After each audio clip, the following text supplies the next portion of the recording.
enjoying this content, hit that subscribe button. Join us. All right, Jon Favreau, my dude. Welcome to Comic Artist Pro Secrets. I'm Ethan Van Sciver. Having just seen Mandalorian Episode 7, I'm here to tell you, be happy. That was a great episode. Mandalorian just seems like it's right back on track again.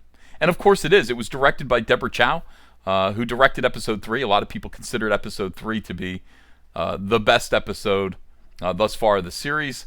I agree. It's up there. It's up there with the best. But I wouldn't be surprised if people after today, after having seen Episode 7, will actually let Episode 7 supplant Episode 3 in their estimation. It's better.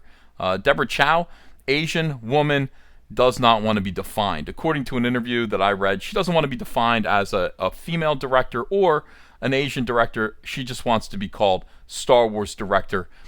Yes, ma'am. You've earned that. You've earned that. And I'm looking forward to seeing what you do in the future, especially with Mandalorian Season 2. Magnificent.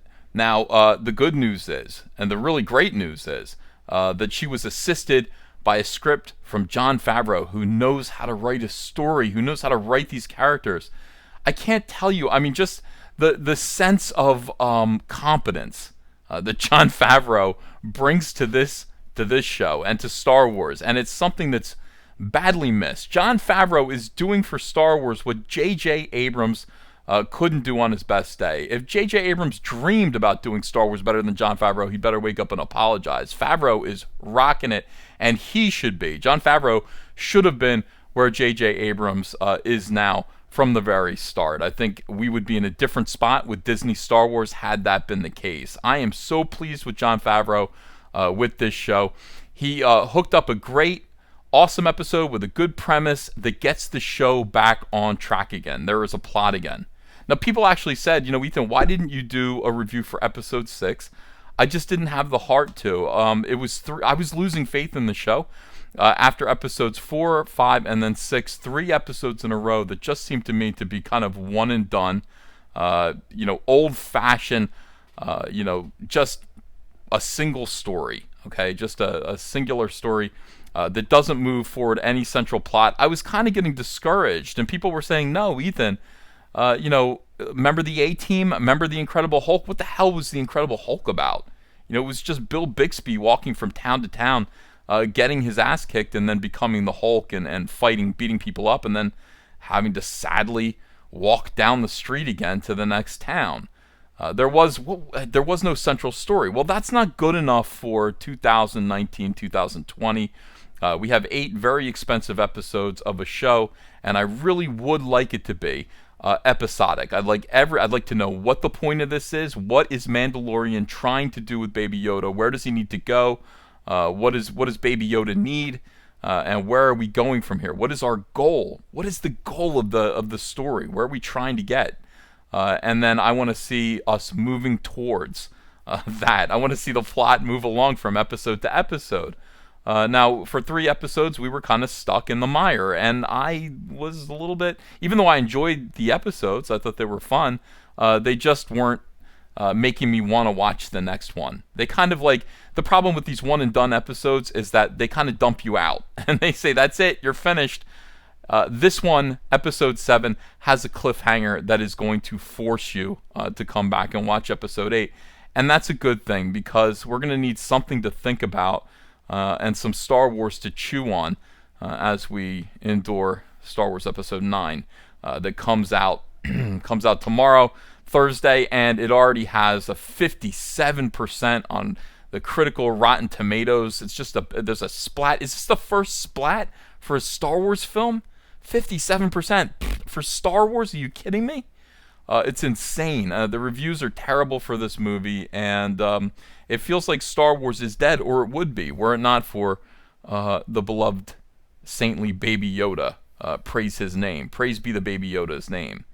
All right, so what was this episode about? Basically, the Mandalorian teams up with all of the other weirdos that we've met in the episodes prior. We got Cara Dune, played by Gina Carano.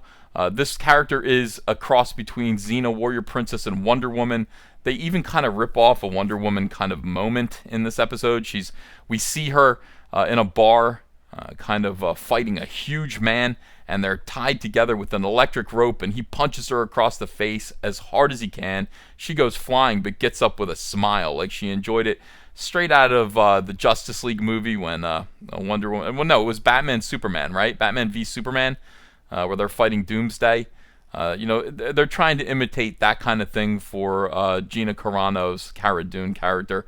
You never really see her doing anything but enjoying everything around her. She's always smirking.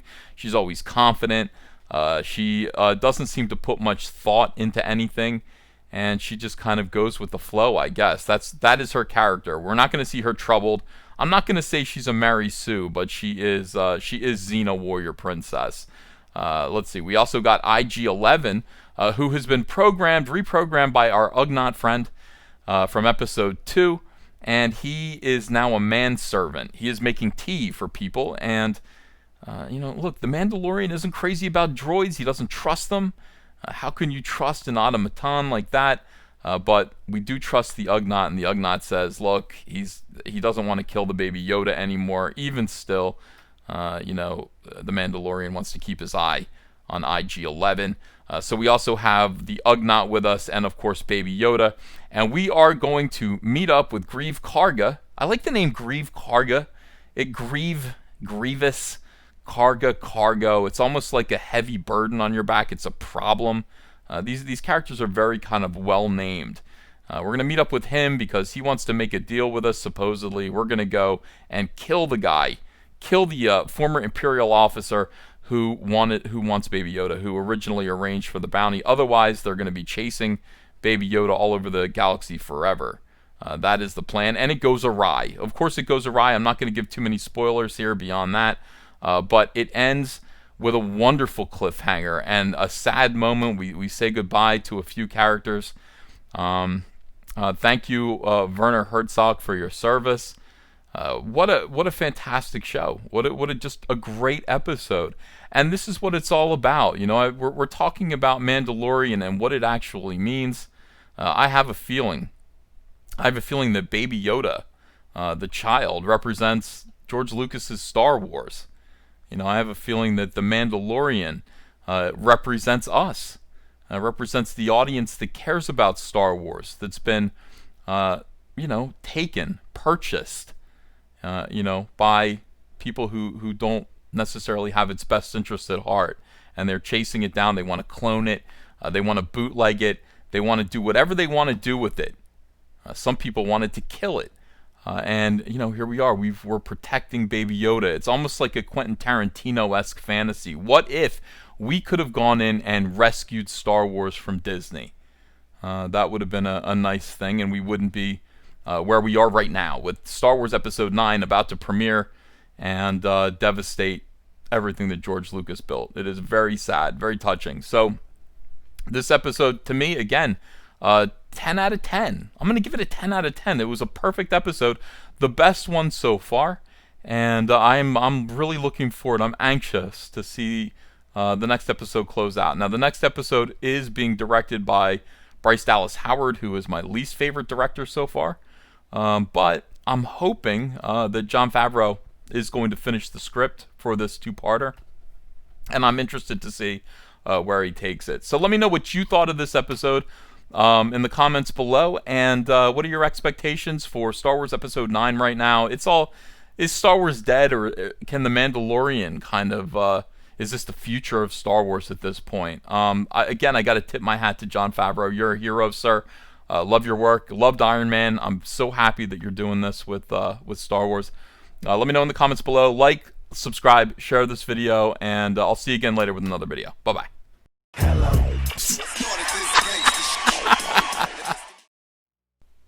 Hey, I got a P.O. box. Want to send me some mail? Send it to Ethan Van Sciver, P.O. Box 607, Marlton, New Jersey, 08053. And I'll probably open it up on the live stream. Thanks very much, everyone.